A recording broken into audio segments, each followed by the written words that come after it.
Shalom à tous les compatriotes célestes, à la famille spirituelle, aux bien-aimés et concitoyens de la cité éternelle, que la paix, la grâce, la miséricorde, l'assistance, l'amour et la protection divine soient le partage de chacun de vous au nom de Jésus-Christ. Le découronnement du roi des rabbins, audio numéro 16. Passons sans plus tarder à la lecture de cette portion des Écritures qui nous servent de texte de base. Je suis dans le second livre de Samuel, chapitre 12e, je commence la lecture au 29e verset. David rassembla tout le peuple et marcha sur Rabba. Il l'attaqua et s'en rendit maître. Il enleva la couronne de dessus la tête de son roi. Elle pesait 1 talent d'or et était garnie de pierres précieuses. On l'a mis sur la tête de David qui emporta de la ville un très grand butin. Il fit sortir les habitants et les plaça sous des scies, des herses de fer et des haches de fer, et les fit passer par des fours à briques. Il traita de même toute le ville de fils d'Ammon. David retourna à Jérusalem avec le peuple. Bien-aimés dans le Seigneur, nous sommes arrivés, je crois, à l'avant-dernier audio. Avant de mettre un point-virgule, j'avais promis, selon que l'Esprit du Seigneur nous a conduit à ouvrir une porte qui va nécessairement nous demander de parler sur les activités de Babylone par rapport à la portion des Écritures qui nous a conduit vers le transfert de la montagne. Je vais juste introduire sur ça, mais je veillerai personnellement à ce que nous puissions en tout cas résumer ce que nous avons dit, et, parce que les deux derniers notes vocales seront pour nous aider à bien appréhender, à bien comprendre. C'est sur quoi nous avons parlé durant le 15 premiers audios sur la troisième partie de cet enseignement. À titre de rappel, cet enseignement, nous l'avons subdivisé en 3 parties. Il y a déjà une 4e partie qui nous appelle, laquelle j'ai promis de pouvoir l'aborder après une trêve qui va consister dans une période pendant laquelle, en tout cas, je prie et je prierai le Seigneur de manière à ce qu'il nous exhorte, qu'il nous censure, qu'il nous corrige, nous affermisse à travers des exhortations de 10 à 15 minutes comme à l'accoutumée. Voilà. Cet enseignement, à titre de rappel, très chers concitoyens célestes, a été subdivisé en 3 parties. La première partie, qui comporte 8 audios, a été intitulée « Qui sauva Bathsheba de la mort ». La seconde partie, avec 15 audios, intitulée « L'épée de fils d'Ammon pour l'expiation de Bathsheba ». Nous voici à la 3e partie, qui est intitulé « Le découronnement du roi des rabbins ». Donc, s'il n'est arrivé, bien-aimé dans le Seigneur, de ne tomber que sur cet audio-là, en tout cas, et contactez la personne par qui vous l'avez reçu. Il sera un moyen disponible pour vous faire parvenir les audios manquants. Ils sont pour vous. Dieu nous a inspiré cette parole pour vous. Que la paix, la grâce et la miséricorde de Dieu soient avec vous. Dans la 3e partie, il s'agit d'une guerre, la guerre entre les Israélites conduits par David et les Ammonites dans la ville de Rabba, qui était comme la capitale du pays des Ammonites, dirigée par le roi Hanun, le roi Hanun, qui avait la couronne sur sa tête, mais lorsqu'il y a eu guerre, David s'est rendu maître de son territoire. Il a commencé par les découronner. David a découronné, il a retiré la couronne qui était sur la tête du roi Hanun, le roi de Rabat, et il l'a placé on l'a plutôt placé sur la tête de David. Donc la couronne est passée de la tête de Hanun, le roi de Rabat, vers la tête de David. Donc un transfert de la couronne. Et ensuite, David va anéantir toutes les villes des Ammonites et il va prophétiquement prendre le peuple qui était sorti et les ramener sur Jérusalem.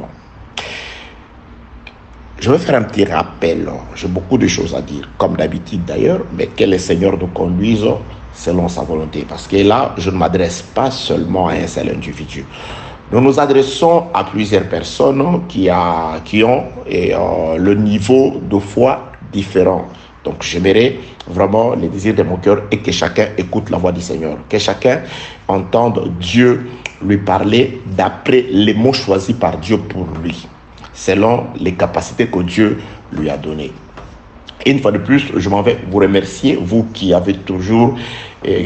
avez toujours fortifiés par des mots tendres, par des paroles tendres, à travers vos appels, le missive que vous nous envoyez, et des notes vocales que vous nous envoyez. En tout cas, bien-aimés dans le Seigneur, j'ai toujours été grand et reconnaissant par rapport à tout ce que vous faites pour moi, les messages que vous nous envoyez, vous m'envoyez des félicitations, des remerciements, des fortifications.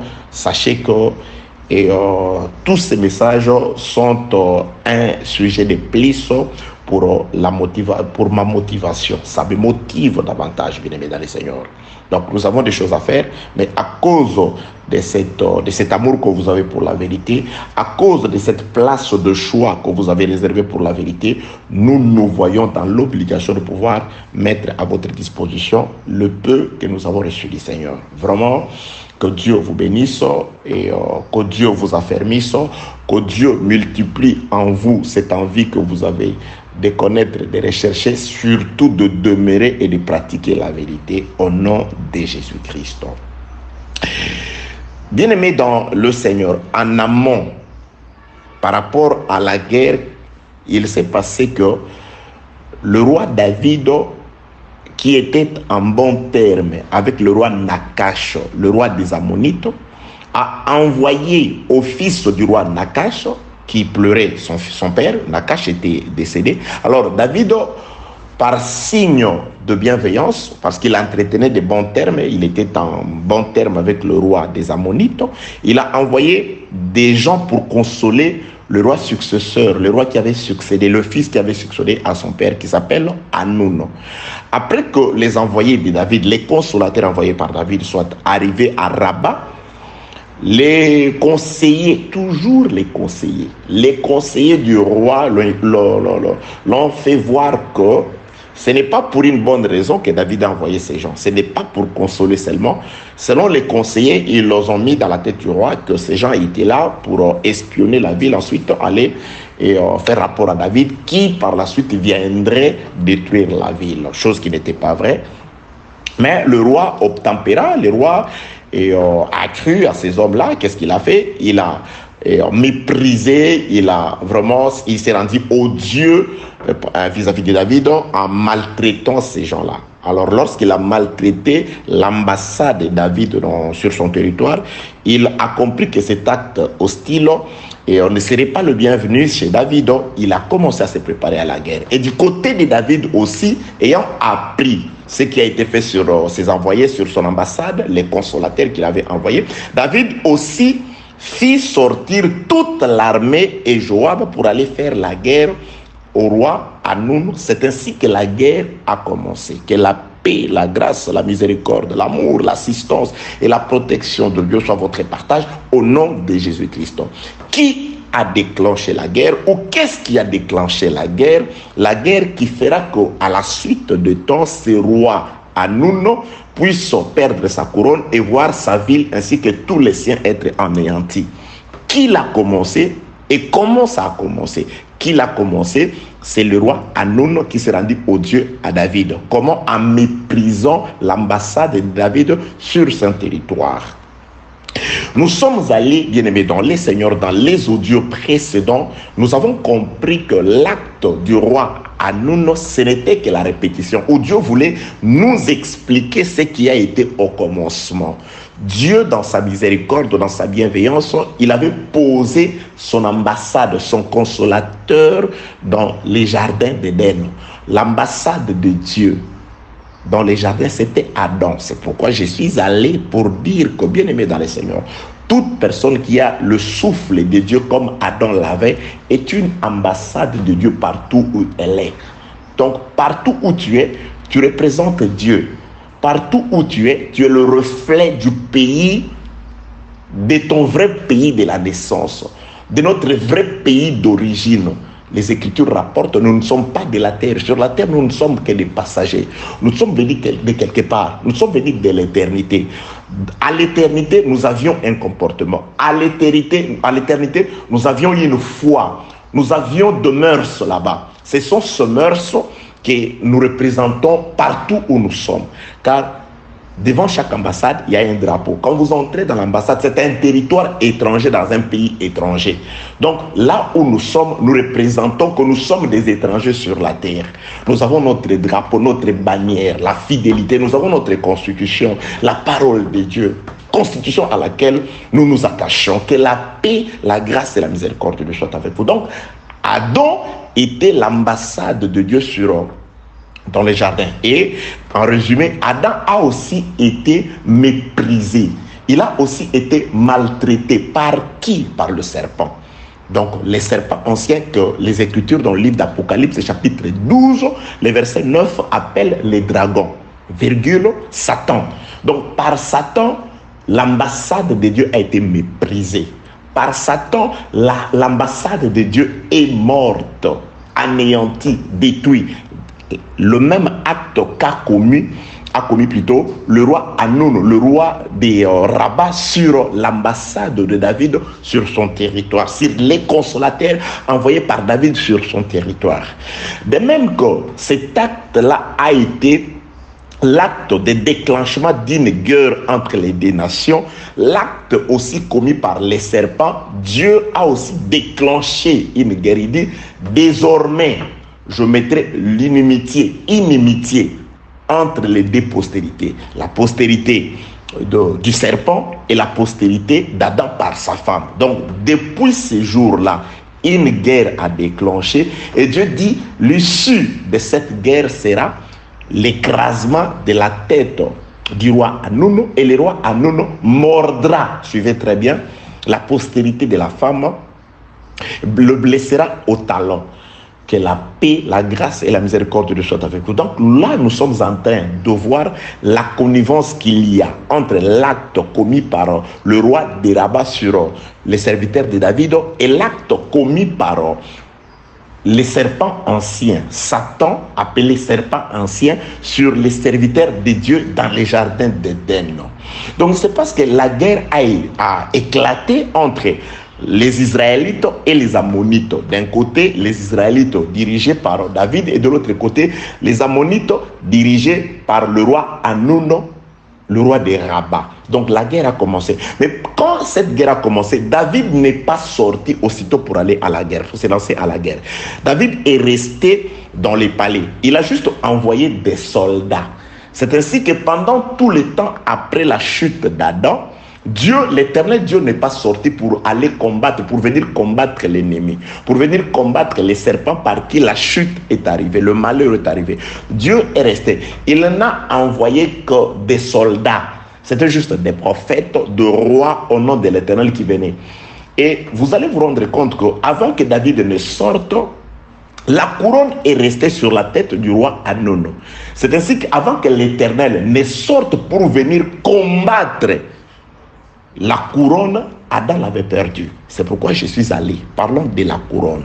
La Bible déclare que la paix, la grâce et la miséricorde de Dieu soient avec vous. Je dis que je suis en train de préparer le point virgule, c'est-à-dire de mettre fin à cette fin, entre autres, une conclusion partielle. L'enseignement, on ne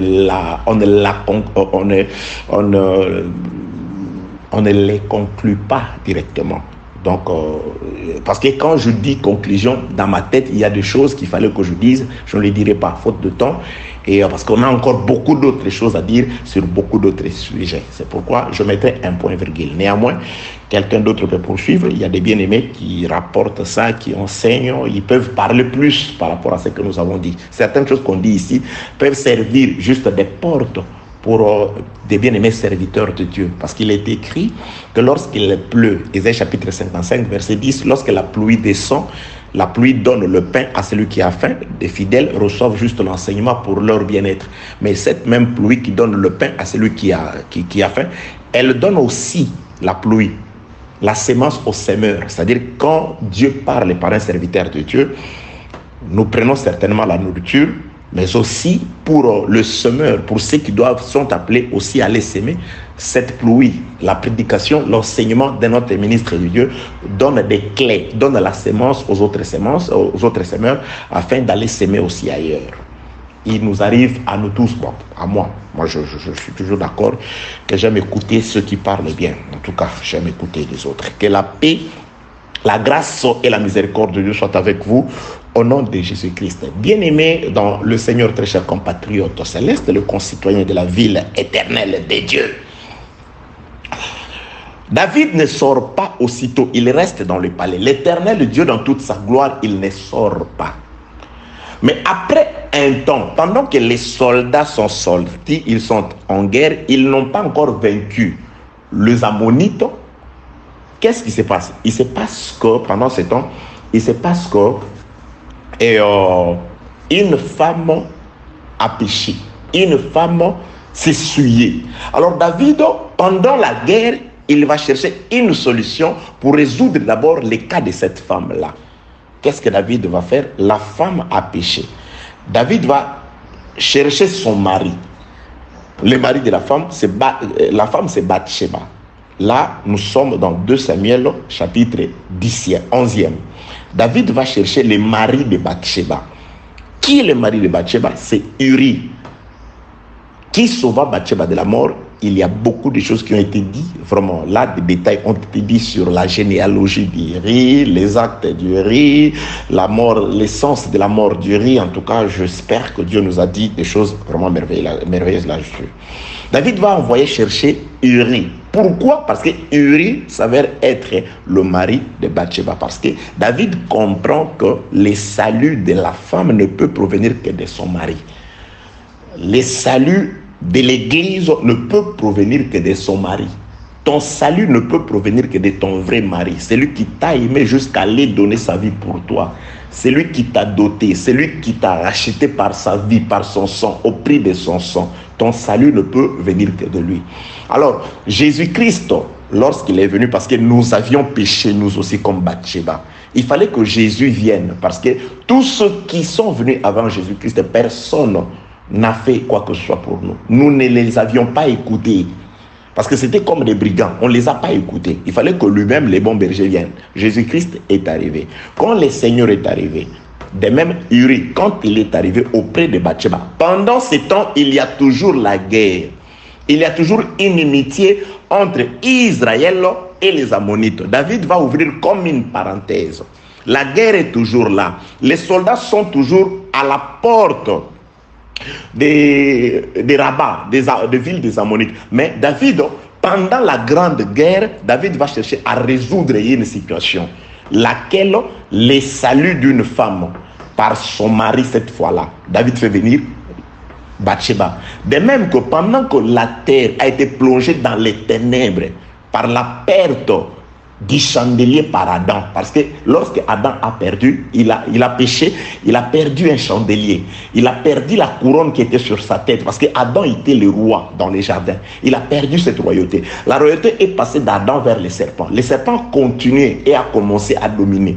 Pendant cette domination du serpent, il fallait que Dieu résolve la situation d'une femme, l'église. Dieu vienne au secours d'une femme qui était sous la condamnation de la mort. Qu'est-ce que Dieu va envoyer? Il envoie Jésus-Christ. pas pour combattre les Ammonites, anéantir les Ammonites, mais il va chercher la situation pour le salut d'une femme. Donc Jésus-Christ n'est pas venu lors de sa première venue pour récupérer la couronne que le serpent avait récupérée à Adam, mais Jésus-Christ est juste venu pour sauver une portion de gens, une poignée de gens qui étaient sous la puissance de l'ennemi, qui étaient sous le coup de la mort. C'est pourquoi nous avons donné l'écriture de Luc au chapitre 4, le verset 5e. Là où le roi Hanoun, les serpents anciens, Satan présente à Jésus la couronne. Il dit, voici la terre. Toute la gloire de la terre est sous ma puissance. Je la donne à qui je veux. Il présente le royaume de la terre. Il dit, je règne sur le royaume de la terre. Je possède toute la gloire. Donc là, c'est la couronne sur la tête des serpents. Jésus-Christ n'était pas venu lors de la première venue. Quand il meurt plutôt à la croix, il ne récupère pas la couronne. Il ne récupère pas la royauté. Mais par sa mort, Jésus-Christ va juste retirer une poignée, un groupe de gens qu'il va appeler le petit troupeau. Jésus-Christ ne meurt pas pour tout le monde, il meurt tout simplement pour les petits troupeaux. De même que Uri, quand il meurt, il ne donne pas la victoire à Israël contre les Ammonites, mais la mort d'Uri va sauver Bathsheba, parce que l'acte commis par Bathsheba méritait la mort. Parce que si on se rendait compte que Bathsheba est enceinte, loin de son mari, cet acte-là, Deutéronome 22 prévoyait la mort, 22 prévoyait la mort par rapport à cet acte-là. Alors pour sauver Bathsheba de la mort, il fallait qu'un sang puisse couler. Il fallait qu'un innocent puisse mourir à sa place. Uri meurt parce qu'il était le mari de Bathsheba. Il meurt par amour à Bathsheba. Jésus-Christ meurt parce qu'il était notre mari, parce qu'il nous avait aimés.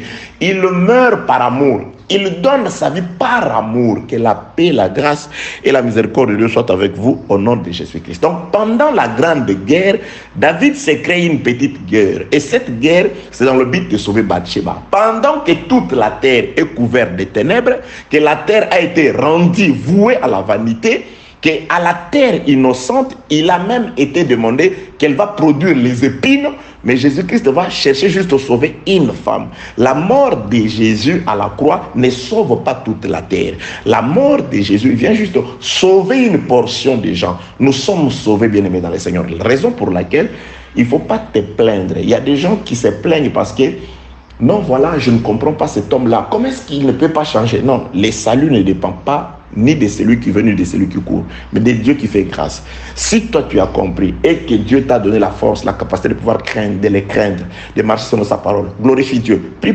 plutôt pour cet homme-là. Mais ne te lasse pas non plus de pouvoir l'exhorter. Nous devons les exhorter, nous devons leur parler. Mais tout en reconnaissant que celui qui transforme l'eau en vin, l'eau qui se trouve dans des vases en vin, ce ne sont pas ceux qui mettent l'eau dans des vases, mais c'est celui qui les a ordonnés. Moi, je mets de l'eau dans des vases. Moi, je vous enseigne. Moi, je vous apporte l'enseignement. Mais celui qui transforme cet enseignement en vous, en vin, dans la vie, en sang, c'est le Seigneur qui m'a envoyé. C'est pourquoi, si le Seigneur t'envoie, il faut mettre de l'eau. Je mets de l'eau. C'est pourquoi il a été dit à Timothée par Paul, garde les dépôts. Donc je suis en train de pouvoir vous donner les dépôts. C'est Dieu dans sa miséricorde, à travers son esprit, qui au moment voulu va transformer l'eau en vin. Lorsqu'on viendra puiser, on dira, oh, quel bon comportement, quelle belle vie, quelle nouvelle naissance. Oui, bien-aimés dans le Seigneur, quand vous recevez l'eau des serviteurs de Jésus-Christ, les gens, quand ils vont vous goûter après, parce que lorsqu'on va vous goûter, mais c'est parce qu'il était où ce comportement-là? Mais ce blanchard nouveau, il était où? Oui, ça se dit sur moi. Par rapport à mes amis avec qui on a grandi, lorsqu'ils me voient, lorsqu'ils me revoient, ils disent, oui, ils témoignent Dieu.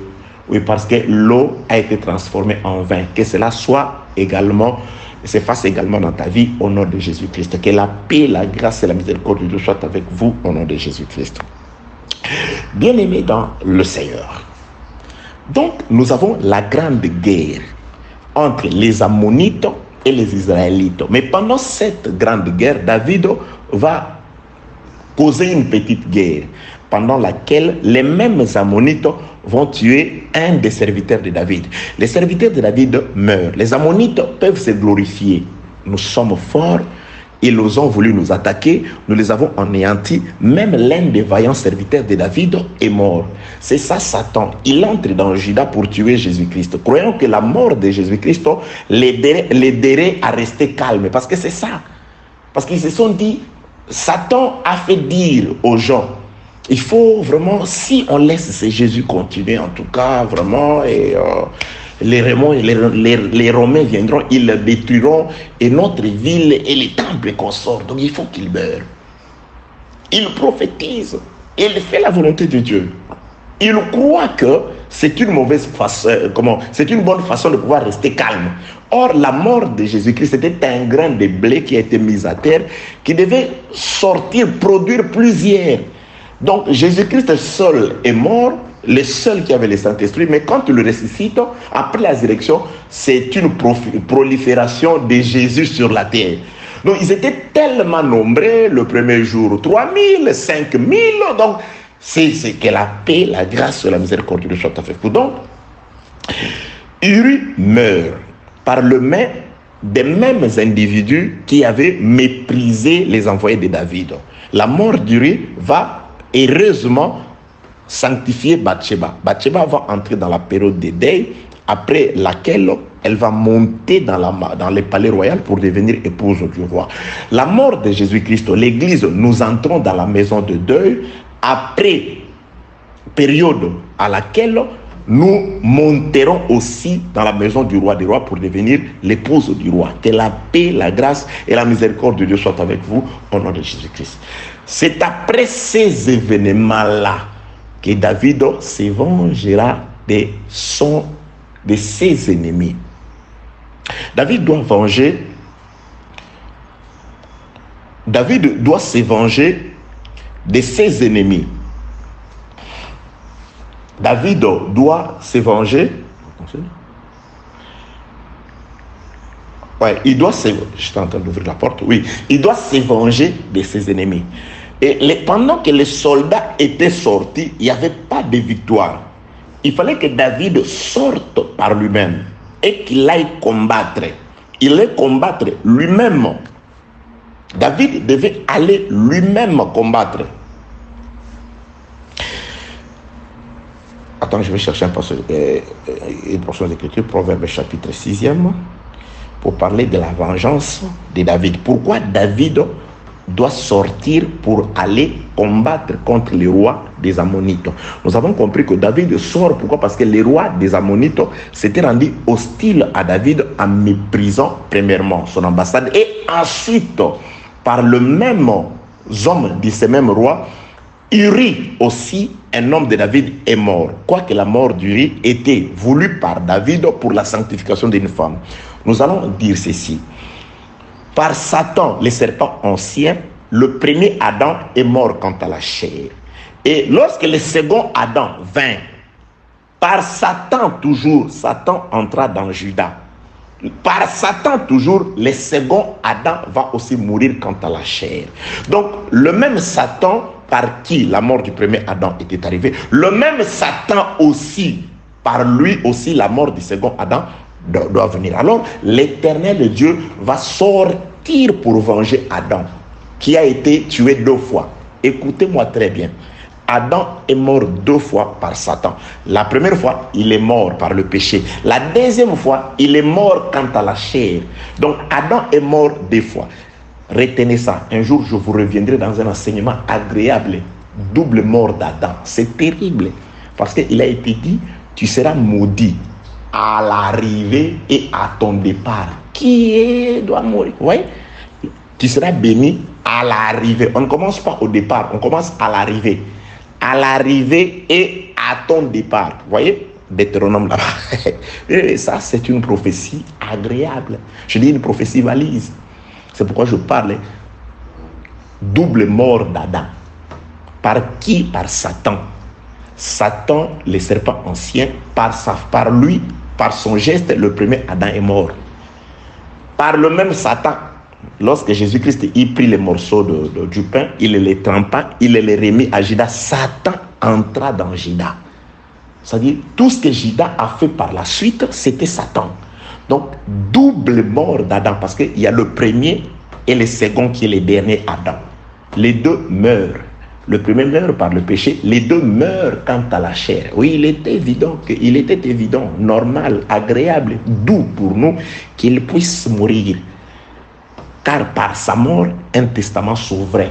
Parce que la Bible déclare, le testament n'est utile. Il n'entre en vigueur qu'à la mort du testateur. C'est pourquoi les testateurs qui s'avèrent être les propriétaires de toutes choses devraient mourir. C'est pourquoi j'ai dit, Jésus était mort. Amen. Par qui? Par les Israélites utilisés par Satan. C'est pourquoi je parle de la double mort d'Adam.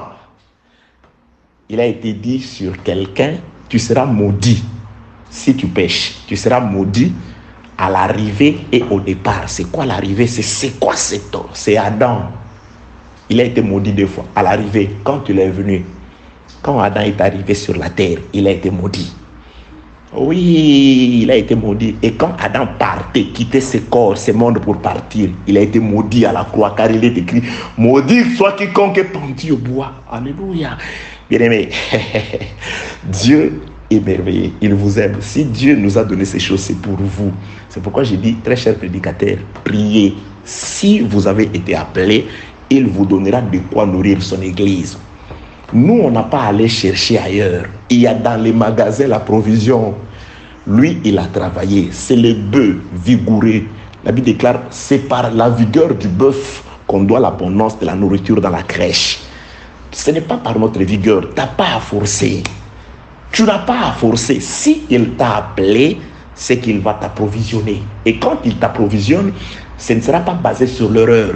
Ce ne sera pas basé sur des réflexions humaines.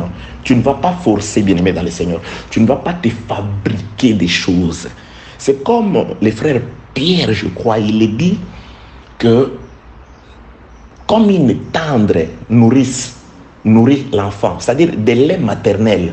Ce n'est pas des laits fabriqués au laboratoire, c'est des laits qui sortent naturellement. Tu as mangé, l'organisme c'est charge de pouvoir produire des laits naturels sans forcer. C'est le lait qui fait croître les enfants. Aujourd'hui, on voit des prédicateurs avec des nains, avec des cérélacs, avec des histoires fabriquées au laboratoire, c'est-à-dire des révélations fabriquées au laboratoire. Non. Que la paix, la grâce et la miséricorde soient avec vous. Double mort d'Adam. Adam est mort par le même esprit. Satan au jardin et Satan à Jérusalem. Les deux meurent. Le premier meurt, le second meurt quant à la chair. On a dit à Adam, tu seras maudit. Bon, à Israël, si tu pêches, tu seras maudit à ton arrivée et à ton départ. Oui, Dieu est arrivé sur la terre par Adam, selon qu'il est écrit. Lorsque l'homme a péché, Dieu a dit, mon esprit ne demeurera plus dans l'homme. C'est-à-dire, Dieu est entré par Adam sur la terre. Il est entré, il est venu. Il a soufflé. Quand il a soufflé, Dieu était esprit. Il a soufflé. Il est entré dans le corps de la chair. Dieu a visité la terre par Adam. C'est ça. Quand il est venu, David, Deutéronome le voit. Il dit, tu seras maudit à ton arrivée. Il pêche, on maudit le premier Adam, dans lequel Dieu était par son souffle. Adam est maudit. Ça ne suffit, ça ne se limite pas là. Tu seras maudit et à ton arrivée et à ton départ. Lorsqu'Adam était pour sortir, parce que Dieu dit, mon esprit ne demeurera pas. Quand il voulait sortir, parce qu'il dit, les jours de l'homme seront de 120 ans. Ok, que Dieu vous bénisse. Un autre jour, c'est un enseignement. Ok, on va vous les donner. Ne me posez pas de questions, ne m'appelez pas. Il y a des gens qui... Non, apôtre, tu vois, j'en ai déjà donné assez. Donc... tu as déjà l'esprit, tu peux comprendre. 44 minutes. Que la paix, la grâce, la miséricorde de soit avec vous. Donc, j'étais en train de dire, parlant de double meurtre. Satan, double meurtre. Oui, il a tué le même individu deux fois. À l'arrivée et au départ. Quand il est arrivé, il l'a fait tomber. Et quand il partait, maudit soit quiconque est pendu au bois. La mort de Jésus par pendaison, par crucifixion, c'était l'œuvre de la malédiction. Par qui? Par Satan. Donc, Il est maudit à l'arrivée, il est maudit au départ quand il sort. Père, je remets mon esprit, là il quitte. Parce qu'aujourd'hui, il n'est plus sur la terre. Ceux qui sont de Jésus ne sont plus sur la terre. Il nous a appris. Il nous a fait élever dans les lieux célestes. Nous sommes sur une montagne. Gloire soit rendue à Dieu. Il est merveilleux, le Dieu d'Israël. Alors, donc David, quand il sort, il vient pour venger. J'explique, il venge la double meurtre d'Adam.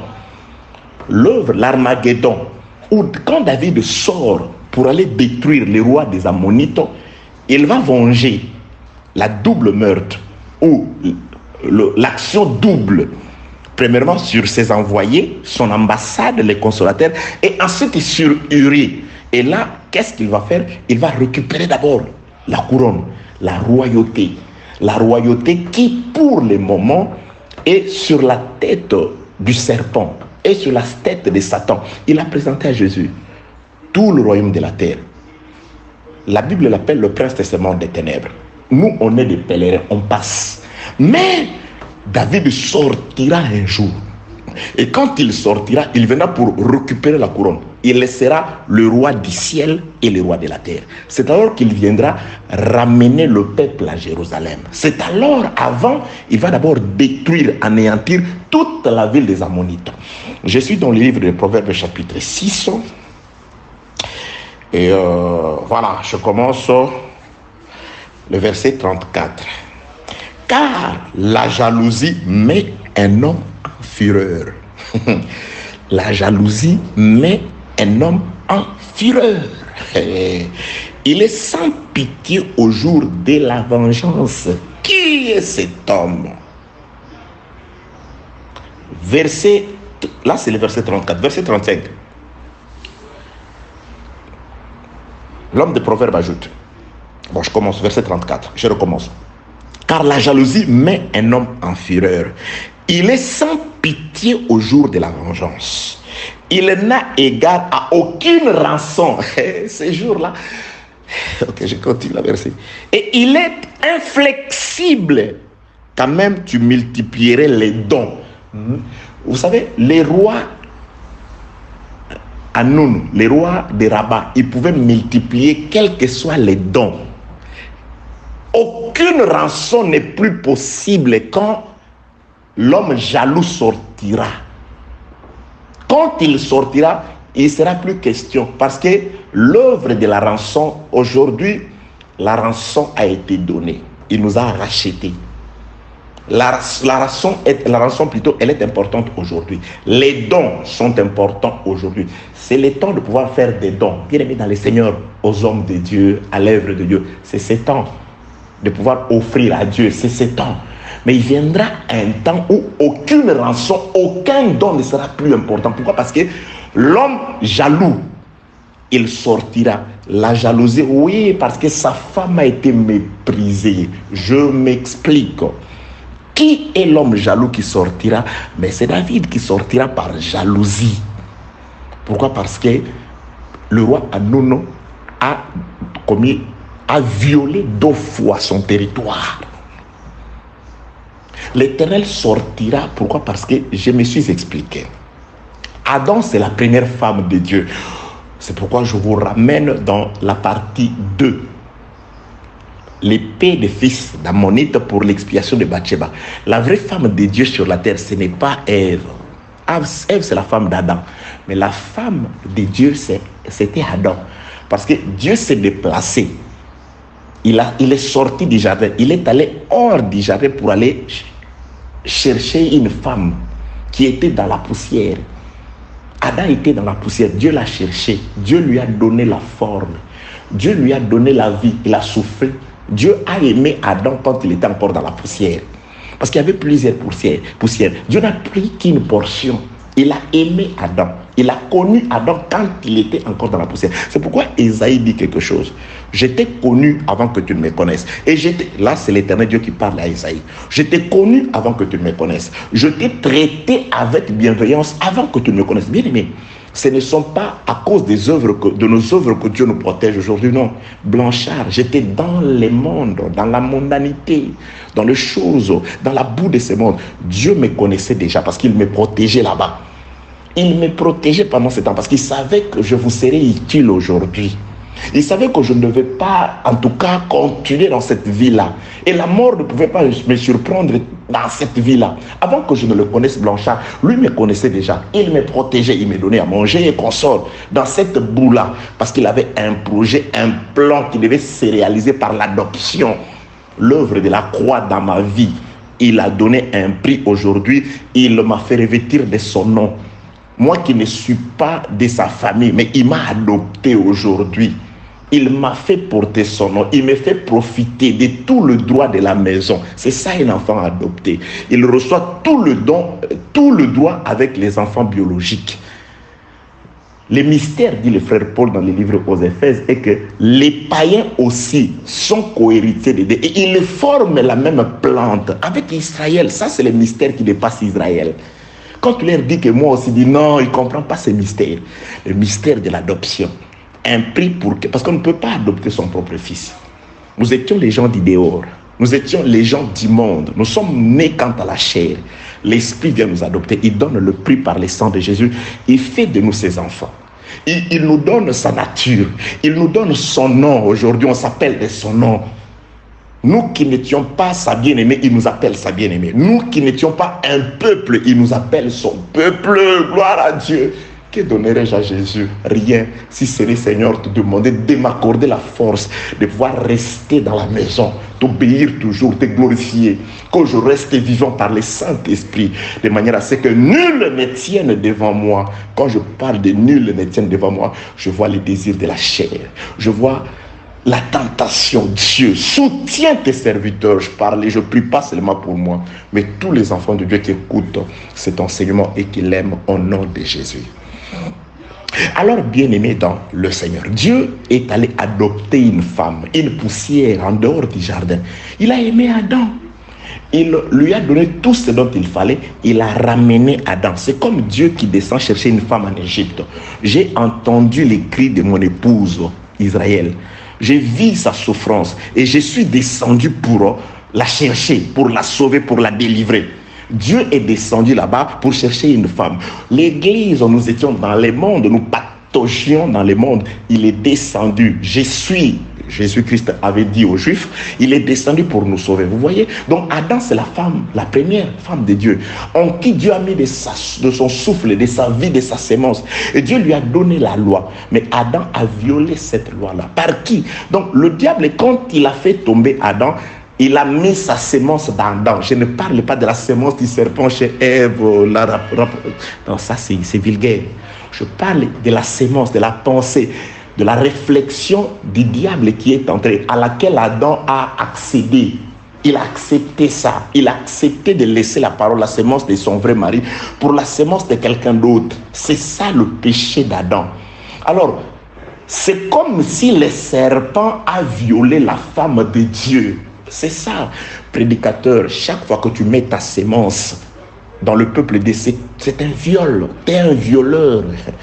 Tu n'es pas plus juste que les violeurs qu'on attrape ça et là à la cité, le bandit des grandes routes qui sont là, des grands chemins qui sont là-bas. Tu n'es pas différent d'eux. Tu es un violeur.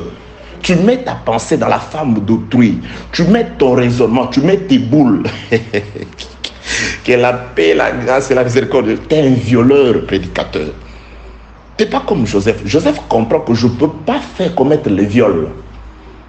Je ne peux pas commettre le viol. Tu fais violence à la femme d'autrui. Joseph dit, je travaille, mais la sémence, si je mets la mienne, non, c'est un viol. Je préfère souffrir dehors, aller en prison. Je préfère aller sans vêtements dehors, dans la pauvreté, que de mettre ma sémence juste pour de l'argent, pour faire plaisir aux gens. Parce que cet homme-là cherchait que Joseph lui fasse plaisir. Ce n'est pas parce que les gens veulent que tu leur fasses plaisir par des raisonnements, par des enseignements, que toi aussi tu acceptes. Après tu vas dire comme Aaron, non, c'est le peuple qui m'y a poussé. Aaron, il a été pressé par le peuple. C'est Moïse, nous savons ce qu'il est venu. Il est venu. Fais-nous. Donc, il l'a fait par pression. Alors, toi aussi, ne sois pas comme Aaron. Il faut résister parce que tu as été au conseil. Toi, tu as vu ce que le peuple n'a pas vu. Il ne faut pas, bien aimé, il faut pas te laisser faire à cause des miettes. Tout l'argent que l'homme peut te donner afin de tordre l'écriture, c'est des miettes. Un bien mal acquis, ça ne te profitera à rien. Ça ne va pas te profiter. C'est la bénédiction de l'Éternel, une bénédiction reçue d'après la parole de Dieu. C'est celle-là qui bénit, c'est celle-là qui enrichit. Et c'est celle-là, elle ne se fait suivre d'aucun chagrin. Bien que cette bénédiction, la véritable, c'est la parole qui bénit et qui ne nous fera pas suivre d'aucun chagrin. Parce qu'avant que le chagrin ne s'abatte sur la terre, nous allons entrer dans la maison et la porte sera fermée. Avant que les chagrins ne s'abattent sur la terre, il fallait que Noé et sa famille qui avaient reçu la bénédiction de l'Éternel qui enrichit puissent entrer dans l'arche et que l'arche soit fermée et qu'ils soient à l'abri. C'est ça la véritable. Et cette bénédiction véritable qui ne se fait suivre d'aucun chagrin, c'est l'enseignement que je vous donne. Si vous recevez cet enseignement, il s'accomplira sur vous les paroles de notre Seigneur Jésus-Christ qui déclare: celui qui reçoit mes paroles, qui croit en moi, il vivra, tu vivras. Que la paix, la grâce et la miséricorde soient avec vous. Je suis dans le livre de Proverbes, chapitre 6, et verset 33. 34, car la jalousie met l'homme en fureur. Donc, la jalousie, c'est par rapport au viol commis par les serpents sur la femme de Dieu, Adam. J'ai dit, tes pensées à l'église, c'est un viol, frère, t'es un violeur. Et il y a des violeurs à répétition, ils n'entendent pas des railleurs, qui n'entendent pas la réprimande, des gens qui n'aiment pas changer. Vous lui présentez la vérité. Vous savez, il y a de ces gens-là, même je ne comprends pas. Vous lui présentez la vérité avec toutes les preuves, il accepte de s'accrocher au mensonge, à un raisonnement. Tout simplement parce que ça a duré. Tout simplement parce que ce mensonge a été prononcé par quelqu'un qui a confiance. Bien aimé. La vérité reste la vérité.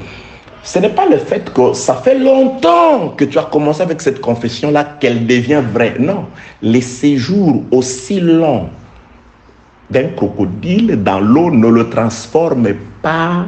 Non, les séjours aussi longs dans l'eau d'un morceau de bois dans l'eau ne les transforment pas en crocodile. Les léopards, il ne peut pas changer sa peau. C'est-à-dire, un raisonnement faux, il reste faux, quel que soit le temps que ce raisonnement a demeuré en vous ou dans une église. Lorsqu'il est faux, lorsque c'est juste un raisonnement, c'est une pensée humaine, il reste une pensée humaine. Il y a des gens qui cherchent à embellir. C'est-à-dire, vous avez vraiment donné toutes les preuves que c'est à quoi il croit est faux. Il va chercher de tout, c'est-à-dire, il va maintenant fuir, il va chercher d'autres termes pour exprimer la même erreur. Il y a des gens qui sont vraiment accrochés à l'erreur.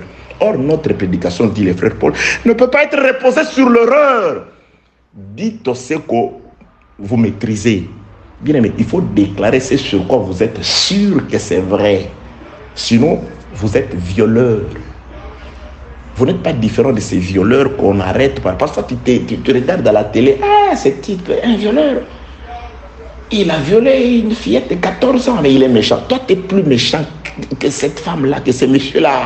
Parce que tu violes des multitudes. Et aujourd'hui, avec l'avènement d'Internet, il y a des violeurs sur les nets, sur YouTube. Vous entendez, mais ça, c'est un violeur attitré. Que la paix, la grâce et la miséricorde soient avec vous. Car la jalousie met un homme en fureur. Donc, la jalousie de l'Éternel, c'est par rapport à l'acte commis par le serpent. Il a violé, c'est-à-dire il a mis sa sémence dans la femme, sa pensée, son raisonnement. C'est pourquoi Dieu dira plus tard à sa femme, ma chère bien-aimée, qui t'a acheté cette robe-là? Moi, je t'ai pas laissé l'argent pour préparer ainsi. Moi, je suis pauvre. Moi, je trouve avec ces vêtements-là. Qui t'a acheté ce téléphone-là? Sœur, qui t'a acheté les iPhone 14 520 gigas, mais c'est trop, qui t'a acheté ça? Moi, je ne gagne pas autant, moi, je t'ai laissé. Mais qui t'a acheté c'est le cheveu, je ne sais pas, que tu mets sur ta tête là, ça coûte cher. Qui t'a acheté ça? La maison dans laquelle tu es, qui t'a acheté ça? Là, c'est ton mari qui te pose la question. Dieu a posé la même question à Adam. Je suis né. Ah, qui t'a appris ça? Qui t'a appris ça? Qui t'a enseigné ça? Vous voyez, le viol du serpent, c'est un enseignement qui est venu par les serpents, par l'intermédiaire de sa femme. Vous voyez le viol? Alors, cet acte-là, Dieu grince les dents. Jusqu'à ce jour, Dieu grince les dents. Et ce n'est pas fini. Le même Adam, comme souvenez-vous, Deutéronome dit, si tu désobéis, tu seras maudit au départ, à l'arrivée plutôt, comme au départ. Donc, lorsqu'il part, Père, je remets mon esprit. Quand Dieu accomplit la prophétie selon laquelle mon esprit ne demeurera pas toujours dans l'homme. Les jours de l'homme seront de 120 ans. Or, 120 ans, c'est la fin de Moïse, la fin de la loi. La fin de la loi, c'est à la croix. À la croix, l'homme a accompli 120 ans, c'est-à-dire les 4 mois de la moisson sont arrivés. Jean 4, il fallait qu'on moissonne. Dieu doit moissonner la terre. Dieu doit quitter, dit, mes jours selon des 120 ans. Là, Dieu sort. L'œuvre de la croix, c'est l'homme a atteint 120 ans. C'est-à-dire, Moïse a 120 ans, il doit mourir. Et quand il meurt, le peuple doit quitter le désert pour entrer dans le repos.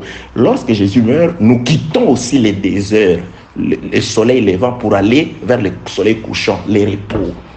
Alors, lorsque Jésus-Christ meurt, le même Adam, il est toujours, je l'ai dit, violé par le même. Satan entra, le même. Il fait violer le corps de Jésus.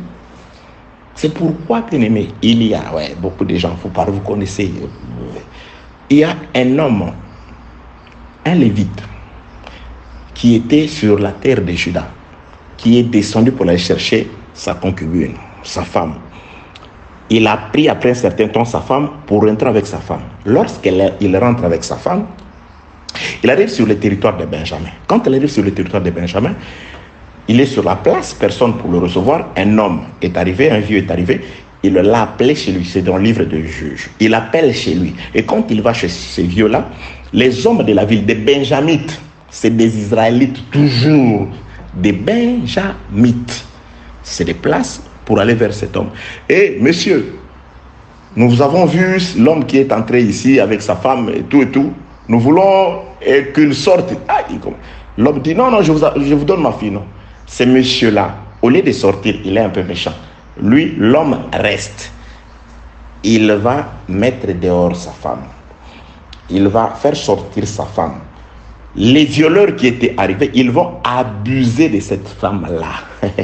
Les violeurs vont abuser de cette femme-là. Et quand les violeurs vont abuser de cette femme-là, après, ils vont s'en aller. Le matin, l'homme, avant de partir, il voit la femme. Il dit non, je ne peux pas repartir avec la femme. Cette femme ici, je dois, à cause d'elle, rassembler tout Israël. Qu'est-ce que l'homme va faire?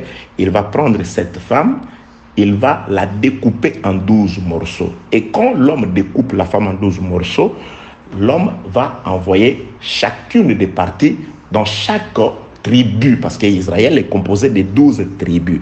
Comprenez-moi. C'est-à-dire, chaque tribu reçoit une portion d'une femme qui a en elle la sémence de méchants. Parce que cette femme a été abusée par le méchant. C'est une femme qui a été souillée. Elle portait la sémence parce qu'elle est abusée par plusieurs personnes. Elle portait plusieurs sémences en elle. Ok. Qu'est-ce qui est arrivé? Lorsque les 12 morceaux, la femme est subdivisée en 12 morceaux, chacune des tribus recevant les morceaux, chacune des tribus va parler un seul langage. Qu'est-ce qui nous arrive? Nous allons nous rassembler. Donc la mort de cette femme a eu pour objectif le rassemblement des tribus éparpillées. La mort de Jésus-Christ avait eu pour objectif de pouvoir rassembler dans un seul corps. C'est pourquoi lorsque le corps de la femme coupé en 12 morceaux, découpé en 12 morceaux, quand les tribus, chacune qui était chez elle, reçoit l'un des morceaux, toutes les tribus vont parler un seul langage. Elles vont se mettre ensemble. C'est le rassemblement des 12 tribus d'Israël. Le corps de Jésus-Christ aussi nous rassemble. Le corps de Jésus. Parce que l'homme, c'est la force. La femme parle aussi de la faiblesse. C'est la chair. C'est la chair que Jésus-Christ a mis sur le plateau parce qu'il a pris son corps, les pains, il l'a mis sur le plateau. Aujourd'hui, qui mange les pains, nous nous rassemblons autour du corps de Jésus-Christ. Donc, le corps de la femme parle du corps de Jésus. Et l'homme qui s'en va, c'est l'esprit. C'est l'esprit qui descend quant à la chair chercher une femme. Et aujourd'hui, cette femme porte les péchés. Elle a plutôt, à la croix, cette femme a porté les péchés. Et c'est par la mort de Jésus-Christ, quant à la chair, que nous qui avons entendu cette nouvelle, nous nous rassemblons autour d'une table. Que la paix, la grâce et la miséricorde soient avec vous. Donc, juste un livre de Proverbes chapitre 16. J'avais mis un autre thème, je me retrouve à développer autre chose. C'est les plans de Dieu. Proverbes chapitre 6, le verset 34. Car la jalousie met un homme en fureur. Il est sans pitié au jour de la vengeance. Je parle de la jalousie de l'homme. L'homme est jaloux. Jusqu'à ce jour, Dieu est jaloux. Il est très jaloux. Bien aimé, Dieu d'Israël, il garde rancœur. Il garde rancœur dans son cœur. Il a une dent contre les violeurs. À cause de lui, Adam a été maudit à son arrivée et il a aussi été maudit à son départ. Double meurtre sur Adam à cause de lui. À cause de lui, ma bien-aimée femme, c'est Adam pour laquelle je me suis déplacé. Parce que Dieu est allé chercher Adam, je répète, hors du jardin. Ça confère un enseignement qui est sur YouTube. Les voyages d'Adam. C'est là où on parle de ces choses. Votre frère Blanchard Ingala parle de ces choses sur le voyage d'Adam. C'est l'exode d'Adam. Parce qu'Adam a exécuté un voyage. Il n'y a pas seulement l'exode d'Adam, il y a aussi l'exode d'Ève. Parce qu'Ève aussi a fait une exode. Que Dieu soit loué. Ouais, c'est sur YouTube, vous tapez apôtre Blanchard Ingala, l'exode ou le voyage d'Adam. Apôtre Blanchard Ingala, l'exode ou le voyage d'Ève. L'exode d'Ève. Donc le deux. Parce que Ève, son lieu naturel, ce n'est pas hors d'Adam. C'était dans Adam. C'est pourquoi Ève sera toujours en sécurité quand elle rentrera dans Adam. Lorsque Dieu a fait sortir Ève d'Adam pour la placer à côté d'Adam, c'est alors que le serpent en a profité. Parce que lorsque le serpent, Ève étant dans Adam, le serpent ne s'était jamais approché de Ève. Il avait peur du corps qui protégeait Ève. Mais quand Ève va dehors, alors que les serpents vont se frotter les mains, ouais, elle est séparée de l'homme. C'est pourquoi Adam prophétise. Adam, il ne se moque pas de Dieu. Il prophétise, il dit, c'est la femme que tu as mis à mes côtés. C'est-à-dire, Dieu, si tu avais laissé la femme en dedans de moi, ces malheurs ne seraient pas arrivés. C'est à cause de cet acte que tu as fait, de séparer Blanchard, de les retirer de l'éternité qui vient dans la chair, que Blanchard est passé par la boisson, par toutes ces choses-là. C'est parce que je m'étais séparé de Dieu pour un temps. Si je n'étais pas séparé de Dieu, tout le malheur ne serait pas arrivé. Qui a fait ça? C'est Dieu. Adam prophétise. C'est la femme, virgule, que tu as mise à mes côtés. C'est-à-dire que tu as retiré de son lieu de repos en moi. Parce que Ève, comme os d'Adam, à l'intérieur d'Adam, elle était en sécurité dans une barrière invincible et imparable. Le serpent ne pouvait pas s'approcher d'Ève. Il avait peur de l'homme qui lui donnait des ordres. Il avait peur de l'homme. C'est pourquoi aujourd'hui, lorsque nous réalisons l'exode vers un prédicateur, c'est celui qui va chercher Ève, qui va le dépouiller de la chair. Parce que Ève ne peut rentrer dans que sous forme d'os. Ok, cherchez sur YouTube. Là, je vous ai juste donné un flash. Ça se trouve, Exode d'Ève, c'est agréable. Que Dieu vous bénisse au nom de Jésus-Christ. Donc, je parle de Adam. Vous voyez, Dieu s'est donné ces luxes-là. Il est allé chercher la femme. Il est allé chercher Ève en dehors. Il a laissé le jardin. Il est allé dehors pour chercher Adam. Il est allé chercher Adam là-bas. Et quand il a trouvé Adam, il lui a donné tout. Vous savez, Dieu, quand il aime, il donne plus que les hommes naturels. Dieu, c'est plus qu'un papa bonheur. Dieu, plus que les sugar daddy. Il donne plus. Qu'est-ce qu'il n'a pas donné à sa femme Adam? Qu'est-ce que Dieu n'a pas donné avant? Adam, qu'Adam pouvait envier dehors. Il lui a donné le souffle, il lui a donné à manger, il lui a donné l'autorité, il lui a tout donné. Quand Dieu a aimé Israël, qu'est-ce que Dieu n'avait pas donné à Israël? Le plus grand et le plus célèbre de rois. La richesse, la gloire, la domination. Oui, quand Dieu aime, il donne. Bien aimé, si Dieu approuve tes voies, il va te donner. Il va t'assister. Parce qu'il saura que tu l'aimes. Dieu est comme ça. C'est l'amour de Dieu qui les rend aveugles. Il te donne, il t'élève, il te glorifie. Dieu doit t'aimer. Il a aimé Adam. Il est allé, simple poussière. C'est pourquoi quand Adam a péché, Dieu a regretté. Adam, je voulais te placer dans la gloire, mais tu t'en es jugé indigne. Retourne là où tu es à l'aise. Retourne dans la boue là où tu es à l'aise. C'est pourquoi, frère, Dieu veut faire de toi un homme grand. Dieu veut que par toi, le monde reconnaisse que Dieu assiste, que Dieu est puissant, que Dieu est merveilleux. Mais c'est toi qui te juges indigne par ta conscience, par ton comportement, de vivre toute cette bénédiction. C'est de ta faute, comme dit le prophète. Tu perdras ta récompense par ta faute. C'est par ta paresse, c'est par ta négligence, c'est par ta façon de traiter les autres, c'est par ta façon de te croire malin, de faire le mal en cachette. C'est par ta façon de pouvoir t'éloigner de tout le monde pour aller commettre le péché en cachette. C'est Dieu, la rétribution dont tu as besoin. Celui qui te la donne, c'est Dieu. Alors c'est devant celui-là que tu te caches devant les hommes qui ne peuvent rien pour toi. Mais pour faire le mal que Dieu, quand tu le fais, Dieu te voit. Même en cachette. À quoi ça sert? Donc, bien aimé, j'étais en train de nous dire que si Dieu approuve le voie de quelqu'un, je l'avais dit dans l'audio passé, il dispose favorablement à ton égard, même tous tes ennemis. Dieu doit d'abord approuver les voies, les chemins que tu marches. Qu'est-ce que tu suis comme chemin? Quelles sont les intentions? Parce que lui, il voit les intentions. Qu'as-tu comme intention dans la tête? Et quand Dieu a vu, il est allé chercher Adam, sa femme. Et le premier Adam est tombé, violé. Dieu demande à sa femme, mais qui t'a acheté ça? Qui t'a appris ça? Mais comment tu peux t'habiller au-delà des moyens de ton mari? Parce qu'il y a des gens qui disent des choses qui soient au-delà des moyens du mari. C'est-à-dire, tu fais des déclarations que Dieu n'a pas faites.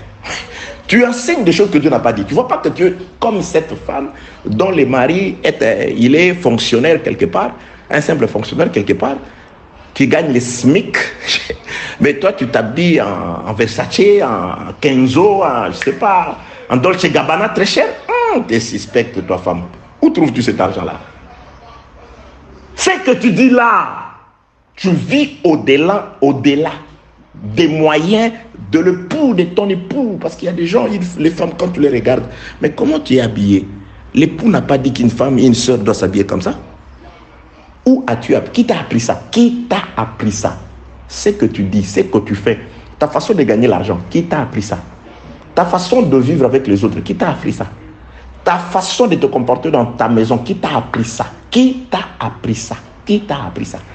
Ok, la jalousie, bien aimé dans le Seigneur. Donc, Dieu est jaloux. Il grince les dents, mais il ne sort pas encore. Il laisse d'abord Joab. Bon, Joab, allez, David est en colère. Hanoun, il a méprisé, il a déshonoré mon ambassade. Des gens, de paisibles citoyens que je lui ai juste envoyés pour consoler. Il les a déshonorés. David est en colère. Il dit, bon, je ne sors pas encore. Je m'occupe d'abord du cas de cette femme suée. Je mets entre parenthèses cette guerre-là. Ma colère, je l'avale. J'avale ma langue, je l'avale. Je la dépose dans un coin du cœur. Ma violence, ma vengeance, je l'avale. Je proclame d'abord l'année de grâce pour Bathsheba. Bon, l'année de la vengeance, je la garde d'abord. L'année de grâce pour Bathsheba. Bon, Bathsheba, il meurt. Comment meurt-il? Par les Ammonites. Le même Satan qui a fait tomber le premier Adam, c'est le même par qui la mort du second Adam est arrivée. Non. Cet acte, c'est double meurtre. Ne se laissera pas. Mais Dieu ne sort pas aussitôt. Il se retient. Mais nous sommes au temps où Dieu se retient. Dieu se retient. Il veut faire descendre le feu, mais il se retient. Et toi, les feux, attention, il se retient. Il veut ligoter, mais il se retient. Laisse-les encore pour un peu de temps. Pour un peu de temps.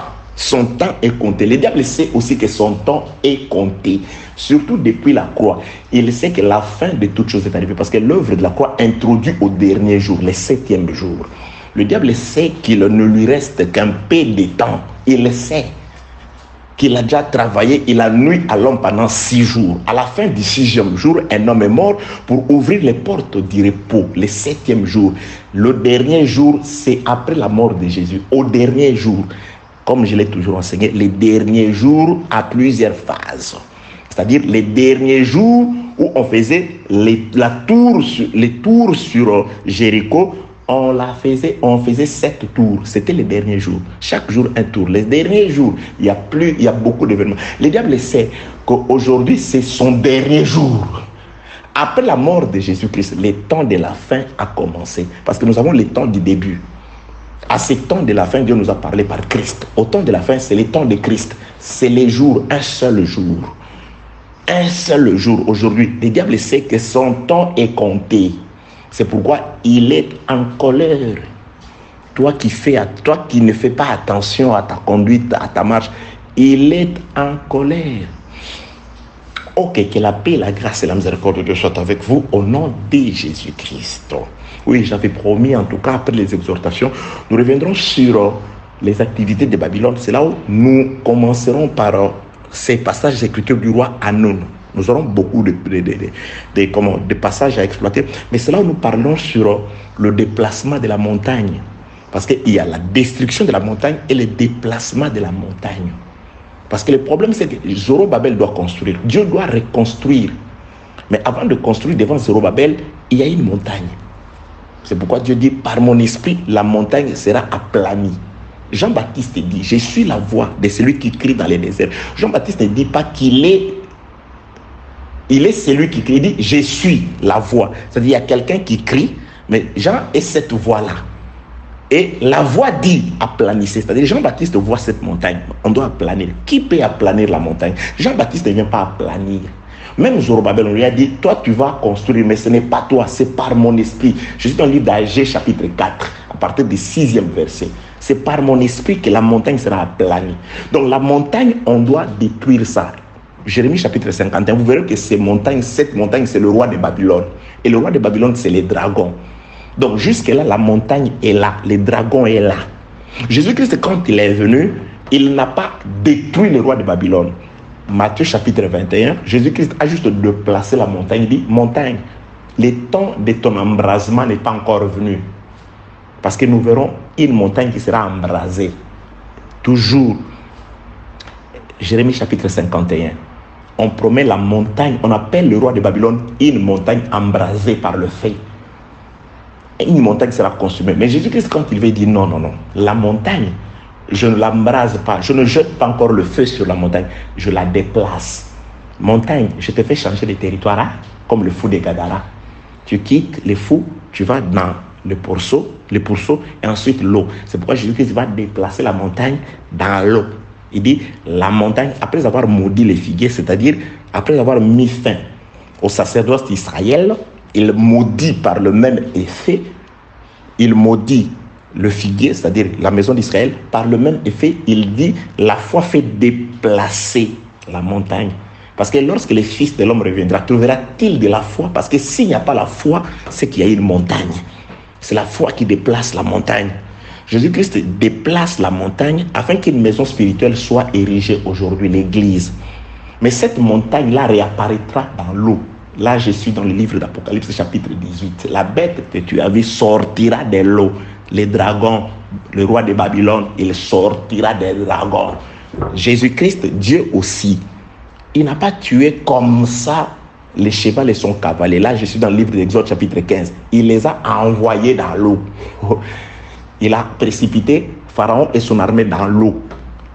Si vous allez dans le livre d'Ézéchiel, chapitre 29, oui, Ézéchiel 29, là, vous verrez, on voit Pharaon dans l'eau, en train de pouvoir corrompre les poissons.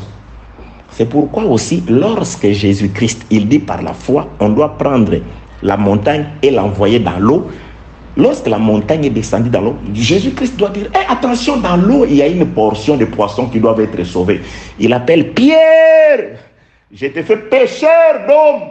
C'est-à-dire, Pierre doit jeter le filet dans l'eau pour faire sortir une portion de poissons là-bas, pour qu'il ne soit pas corrompu par la montagne. Et après un temps, Apocalypse chapitre 18, la bête que tu as vue qui était dans l'eau, qui était et qui ne plus, la montagne qui n'est plus, Pharaon qui n'est plus, le roi Nebuchadnezzar qui n'est plus, il réapparaîtra quand la bête sortira, c'est-à-dire la montagne ressurgira.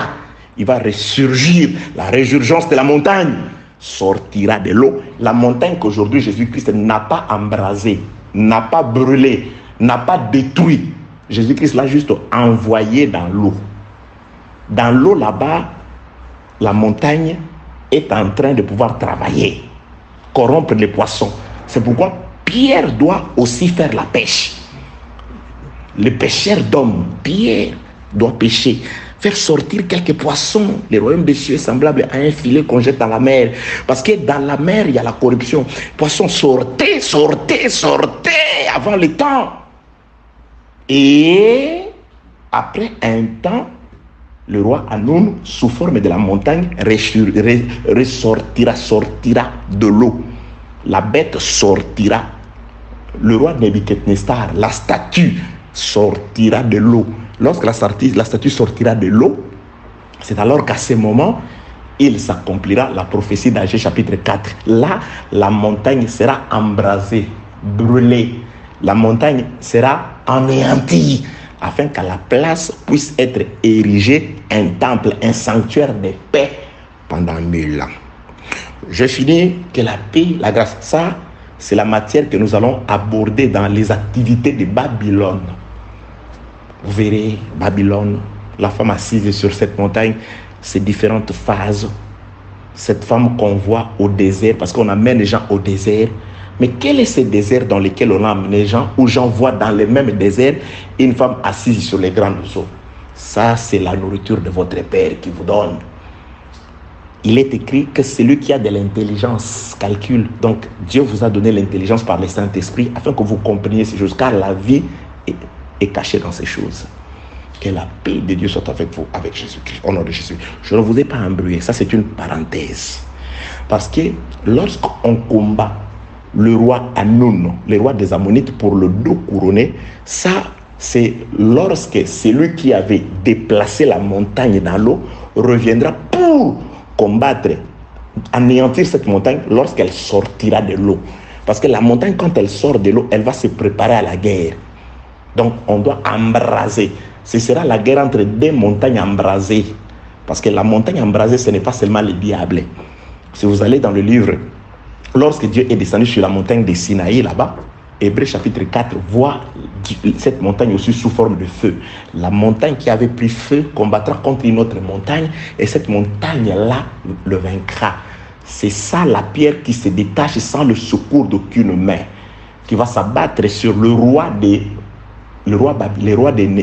Babylone, Nebuchadnezzar, sous forme de statue. Il va l'anéantir et cette pierre deviendra une grande montagne, c'est-à-dire un sanctuaire. Là, on n'en est pas encore arrivé. Nous sommes pour comprendre la cause, ce qui pousse David à aller anéantir la ville des Ammonites et à découronner les rois. C'est la jalousie. Jésus-Christ sortira par jalousie. Il viendra venger. Qui est-ce qu'il viendra venger? Il viendra venger le double meurtre sur le même Adam. C'est pourquoi, Proverbe chapitre 6, la Bible déclare, un homme il est sans pitié au jour de la vengeance. Il n'y a plus de rançon. Bien aimé, lors de l'Armageddon, là, il n'y aura pas de rançon. Il n'y aura pas besoin de dons. C'est maintenant le moment où la rançon a encore sa raison d'être, sa valeur marchande. La rançon qu'il a donnée, c'est Jésus. Il a donné sa vie. Le sang a encore son importance aujourd'hui. Il parle encore aujourd'hui. Il intercède encore aujourd'hui. C'est ça le temps où la rançon a de l'importance. C'est ça le temps où les dons du corps de Jésus a de l'importance. C'est à ce moment ici. C'est pourquoi lorsqu'il sortira, parce que sa femme a été violée par les serpents, et lui, il viendra pour anéantir les serpents, ce sera par esprit de violence et de vengeance. L'Armageddon, il vient venger. Que la paix, la grâce et la miséricorde de Dieu soient avec vous. Amen.